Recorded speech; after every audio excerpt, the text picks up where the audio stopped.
Welcome to This Explainer. Today, we're diving into a topic that is, well, deeply emotional, highly complex, and frankly, a source of massive anxiety for people dealing with an unthinkable tragedy. We're setting out to demystify exactly what happens to a U.S. visa process when a United States citizen sponsor passes away before their foreign spouse can immigrate.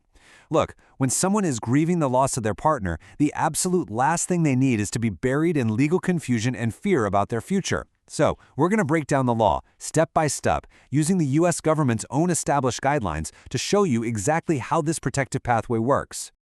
Okay, let's dive into this by addressing the core anxiety right up front. Is a surviving foreign spouse still eligible for a U.S. visa after their husband or wife dies? It's a terrifying thought, right? Losing your partner and simultaneously feeling like you're losing the future you were building together. But here is the massive sigh of relief. Yes, U.S. immigration law provides a very generous, protective pathway specifically for grieving foreign spouses. Under U.S. law, you do not lose your chance to move to the United States just because your partner passed away. The system is actually designed to safeguard your immigration journey, not punish you for a tragedy entirely out of your control. To ensure we aren't overwhelmed by all the legalities, here is our roadmap for today. First, we'll cover the overarching widow's protective pathway. Then, Scenario A, the automatic flip, followed by Scenario B, the self-petition. After that, we'll look at the strict eligibility requirements and finally, the big advantages and filing steps for this pathway. All right, kicking things off with Part 1, the widow's protective pathway.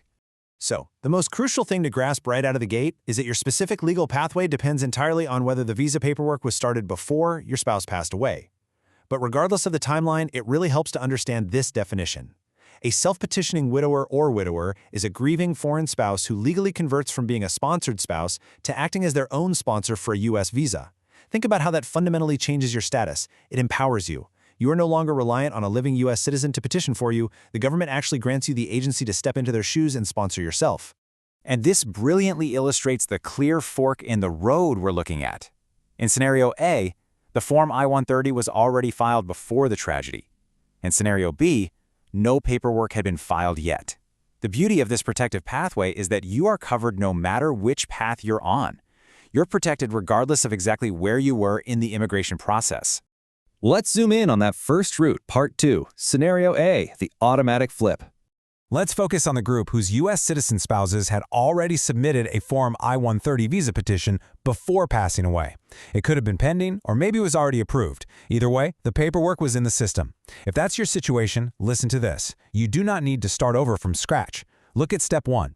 The law automatically converts that pending or approved Form I-130 right into a Form I-360 widow self-petition. It is an automatic legal flip. Step 2 is literally your only procedural burden here. You or your legal representative simply must notify the U.S. Embassy or USCIS of the death by providing a copy of the death certificate. Once they have that, the visa process just continues moving forward in your name alone. No lost filing fees and absolutely no going to the back of the line. Moving right along to Part 3, Scenario B, the self-petition. Now, what if you're facing a much more sudden, often chaotic reality? What if your spouse passed away suddenly before any visa application could ever be submitted? Maybe you were just married or you were still gathering documents and the unthinkable happened. Take a deep breath. You are still completely protected. You have the absolute right to initiate the process as your own sponsor. You can file Form I-360 entirely on your own behalf, even if you are applying from abroad, like from the Philippines or anywhere else in the world. The fact that you didn't have prior paperwork filed definitely does not disqualify you. So the crucial point is this number right here. You have exactly 2 years from the date of your U.S. citizen spouse's death to file this paperwork. This massive 2-year deadline is absolute. If you miss this window, the protective pathway completely closes, and you lose this specific eligibility. Time is very much of the essence here. Let's transition into Part 4, strict eligibility requirements. Look, as generous as this safety net is, it's still the U.S. government, right? So they demand concrete proof that you actually belong in it. Let's walk through these strict, non-negotiable requirements. First, you must have been legally married to the U.S. citizen at the time of their death. Importantly, this means you could not have been legally separated. Second, the marriage must have been bona fide. You can't just slide a marriage certificate across the desk. You have to prove it was a real, loving marriage entered into in good faith. You're going to need the exact same evidence any married couple needs. We're talking photos together, shared bank accounts, travel history, the whole shebang. And third, you must not have remarried. I really want to put a massive spotlight on that last point because it carries permanent consequences. Remarrying before immigrating to the United States instantly and permanently cancels your eligibility as a widow or widower. If you marry anyone else before you get that visa and physically cross the border, this protective pathway vanishes forever. It is a vital warning you absolutely must keep in mind as you navigate this process and, your life moving forward. Let's move to and see how this builds into our final section, Part 5, Big Advantages and Filing.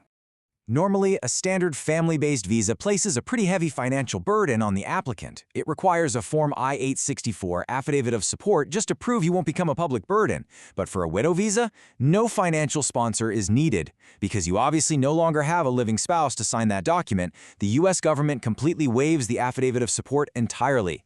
You don't need to scramble to find a friend or a substitute financial sponsor to get your visa. That is a massive, massive stressor just completely removed from your plate.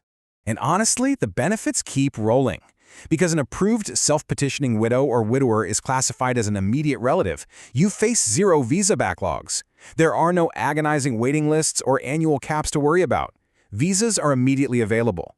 And once your visa is approved, you enter the United States directly as a lawful permanent resident, a green card holder. From there, you can live in the U.S., safely build up your physical residency time, and eventually even qualify for things like Social Security's survivor benefits down the road. Now, what's really interesting about this setup is how clearly it maps out exactly where to apply based simply on your current physical location.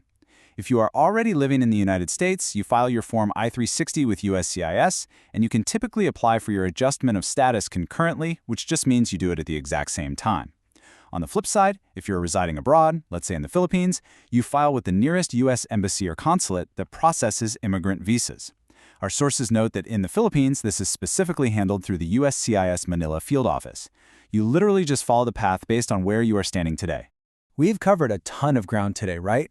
We've taken a really confusing, emotionally draining legal situation and turned it into a clear, structured roadmap.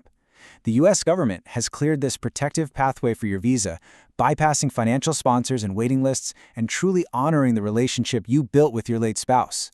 They've given you the agency to be your own sponsor. But that leaves us with one final empowering question. The law is on your side, and that 2-year clock is ticking.